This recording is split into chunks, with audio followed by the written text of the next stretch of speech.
In IELTS speaking and writing, using formal and precise language can significantly boost your band score. Here is a list of common verbs and their formal alternatives to help you express your ideas clearly and effectively in both casual and academic contexts.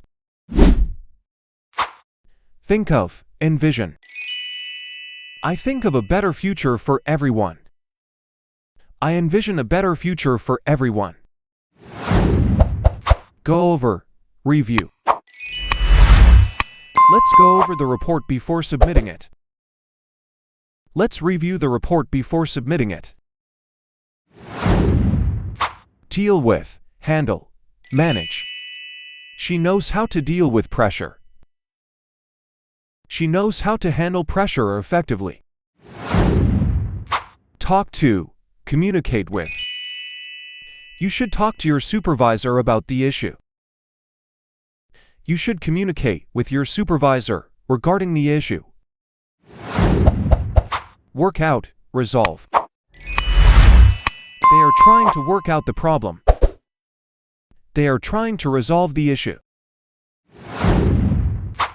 Start, commence. The class will start at 10 a.m. The class will commence at 10 a.m. End, terminate. They decided to end the contract early. They decided to terminate the contract early. Keep, retain. It's important to keep a copy of the receipt. It's important to retain a copy of the receipt. Get, obtain, acquire. She wants to get a driving license. She wants to obtain a driving license. Give, provide, offer. They gave me useful advice. They provided me with useful advice. Thanks for watching. Please like and subscribe for more videos.